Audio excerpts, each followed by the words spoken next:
भर्ती के आरक्षित वर्ग के अभ्यर्थी लगातार लंबे समय से प्रदर्शन करते हुए नजर आ रहे। राजधानी लखनऊ के इको गार्डन में लंबे समय से इनका धरना प्रदर्शन चल रहा है और यह प्रदर्शन इनका अनवरत जारी रहेगा। इन अभ्यर्थियों की साफ तौर पे यही मांग है कि जल्द से जल्द इनके मामले की सुनवाई कर इनके साथ न्याय किया जाए। लेकिन देखने को मिल रहा है कि कोर्ट की तरफ से मिल रही है तो सिर्फ और सिर्फ तारीखों पर तारीखें, वहीं सरकार की तरफ से इन अभ्यर्थियों को मिल रहा है आश्वासन, जबकि इन अभ्यर्थियों की मांग है कि सरकार की तरफ से, कोर्ट की तरफ से इन अभ्यर्थियों के साथ न्याय किया जाए, इनको इनका हक और अधिकार दिया जाए। इन अभ्यर्थियों का संघर्ष महज प्रदर्शन तक ही नहीं रुका रहा है, इसके पहले भी देखने को मिला है कि एक लंबा प्रदर्शन न जाने कितने अधिकारियों, मंत्रियों के आवासों का घेराव इन अभ्यर्थियों के द्वारा किया गया, लेकिन फिर भी इनकी समस्याओं का हल अभी तक नहीं हो पाया है। जहां देखने को मिल रहा है कि उत्तर प्रदेश सरकार लगातार तमाम तरह के बड़े दावे और वादे कर रही है, तो वहीं पर न जाने क्यों इन अभ्यर्थियों को दरकिनार कर रही। यहाँ तक कि अभ्यर्थी ये भी कहते हुए नजर आए कि अब हमारा भरोसा सरकार के ऊपर से धीरे धीरे उठ रहा है, क्योंकि लंबे समय से संघर्ष कर रहे ये अभ्यर्थी इस तरफ टकटकी लगाए बैठे हुए कि सरकार कम से कम कुछ न कुछ तो इन अभ्यर्थियों के लिए करेगी। लेकिन देखने को मिला कि आरक्षित वर्ग के अभ्यर्थियों के साथ लगातार अन्याय होता हुआ नजर आ रहा है और किसी भी प्रकार की कोई कार्रवाई नहीं हो रही है। न जाने कितनी बार राजधानी लखनऊ में इन अभ्यर्थियों ने प्रदर्शन किया, सड़कों पर उतरे और कितनी बार मंत्रियों के आवासों का दरवाजा खटखटाया, लेकिन देखने को मिला कि इन्हें मिला सिर्फ और सिर्फ आश्वासन और इनके हाथ आया तो सिर्फ और सिर्फ एक लंबा संघर्ष। क्योंकि संघर्ष करते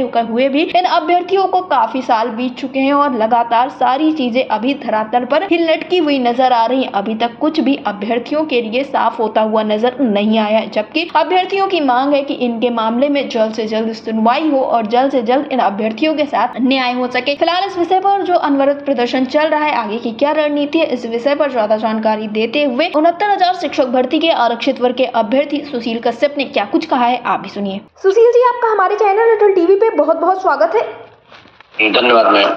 सुशील जी, जैसा कि देखने को मिला था कि आप लोगों के द्वारा हाल फिलहाल में एक धरने की शुरुआत की गई थी 69,000 शिक्षक भर्ती के प्रकरण में, क्योंकि आरक्षित वर्ग के अभ्यर्थी लंबे समय से मांग कर रहे हैं कि उनकी जो समस्या है उसको हल किया जाए। लेकिन देखने को मिल रहा है कि कोर्ट में भी तारीखों पर तारीखें मिल रही हैं, तो इस वक्त पर क्या कुछ कार्यक्रम चल रहे हैं, क्योंकि अवगत कराया गया है कि आप लोगों का ये जो धरना है वो अनवरत चल रहा है। मैडम, आप जानती होंगी कि बहुचर्चित 69,000 शिक्षक भर्ती का जो प्रकरण है वो अति संवेदनशील प्रकरण है, जो बस 2020 से लेकर के 2026 तक लगातार जो समय बीत रहे हैं चल रहा।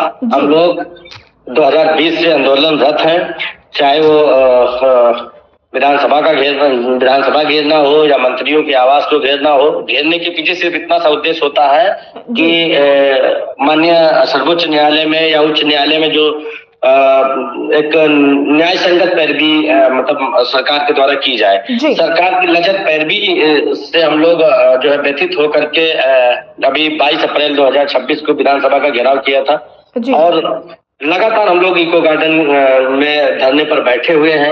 अभी हमारे बहुत से साथियों का टीजीटी और तमाम प्रतियोगी परीक्षाओं की तैयारियां चल रही हैं, इसलिए हम लोग ने जो है कि जो अपने आंदोलन को और गति देना था उसको हम थोड़ा पोस्टपोन करते चल रहे हैं, क्योंकि हमको उन साथियों के भविष्य को भी देख कर चलना है कि ऐसा नहीं है कि वो हमारे साथ आंदोलन ही करते रहे और उनका भविष्य गर्त में चला जाए।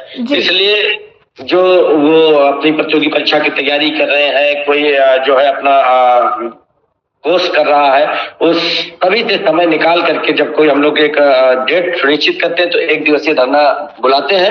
उन धरनों में हमारे समस्त उत्तर प्रदेश के साथी आते हैं और हम सोई सरकार को अपनी बात पहुंचाने का प्रयास लगातार करते रहते हैं। जी सुशील जी, तो क्या कुछ अपडेट है, लगभग कब तक सुनवाई के आसार दिखाई दे रहे हैं? जैसा कि आपको जानकारी होगा मैडम कि यंग इंडिया एसोसिएशन बनाम केरल स्टेट का एक सबरीमाला प्रकरण मंदिर विवाद माननीय सर्वोच्च न्यायालय में चल रहा, जिस पर तकरीबन 50 रिव्यू पिटीशनें जो है फाइल हुई थी। उसकी सुनवाई 7 अप्रैल 2026 से लगातार माननीय सुप्रीम कोर्ट में बृहद पीठ के गठन उपरांत चल रही है जी। जिसके कारण से हमारा मैटर जो पार्ट 3 है उसमें हमारे जो केस की हेयरिंग कर रहे थे उसमें हमारे भी केस की हेयरिंग करने वाले जज साहब भी उस 9 जजों की पीठ में शामिल है। लिहाजा यही कारण से हमारे केस की सुनवाई नहीं हो पाई रही है।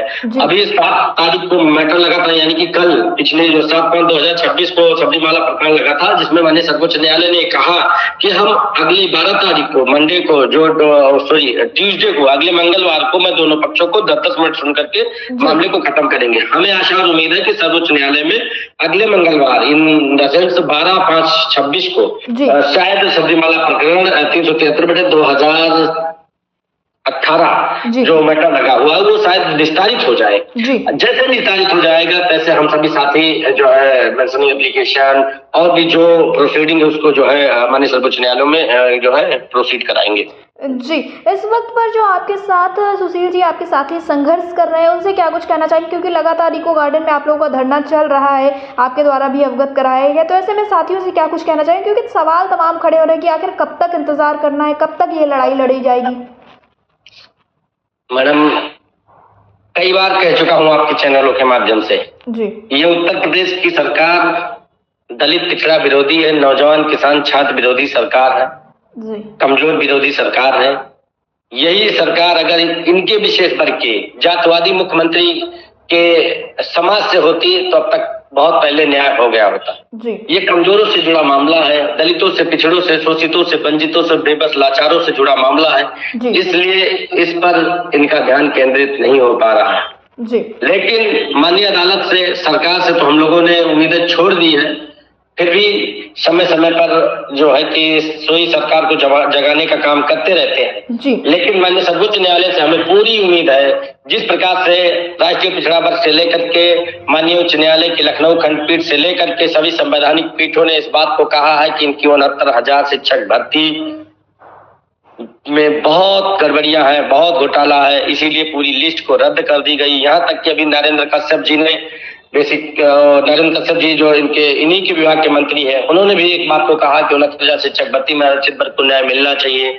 ओम प्रकाश राजभर भी इस बात को कह चुके हैं, प्रिया पटेल भी कह चुकी है, स्वतंत्र देव जी भी कह चुके हैं, संजय निषाद जी भी कह चुके हैं। इन्हीं के कैबिनेट के मंत्रियों ने इस बात को स्वीकार लिया है, संवैधानिक संस्थाओं ने भी स्वीकार लिया है, माननीय उच्च न्यायालय ने उसमें मोहर लगा दी है। उसके बावजूद भी बेशर्मी कितनी हदें पार कर रही है उत्तर प्रदेश की भारतीय जनता पार्टी की सरकार कि ये आरक्षण हम लोगों को देना नहीं चाहती है। सिर्फ महिलाओं को आरक्षण दिलाने के नाम पर एक प्रोपोगेंडा जो है समाज में भ्रम फैलाने के लिए एक जनाक्रोश रैली निकाल रहे हैं कि महिलाओं का आरक्षण रोक रही है विपक्ष। लेकिन ये बताइए 68,000 शिक्षक भर्ती में 18,598 ऐसे अभ्यर्थी हैं जिनको रोजगार में 2020 में ही हो जाना चाहिए था। उससे प्रभावित करीब 12 से 15,000 महिलाएं हैं। तो क्या जो संवैधानिक अधिकार है वो संवैधानिक अधिकार जो उनका आरक्षण का है, क्या वो आरक्षण नहीं है? आप ऐसे आरक्षण का ढिंढोरा पीट रहे हो कि अपोजिशन रोक रहा, लेकिन जो उनके आरक्षण मिला उसको क्यों छीन रहे हो?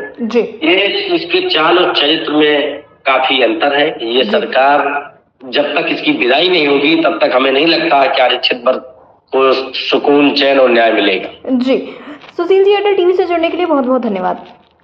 आभार आपका मैडम।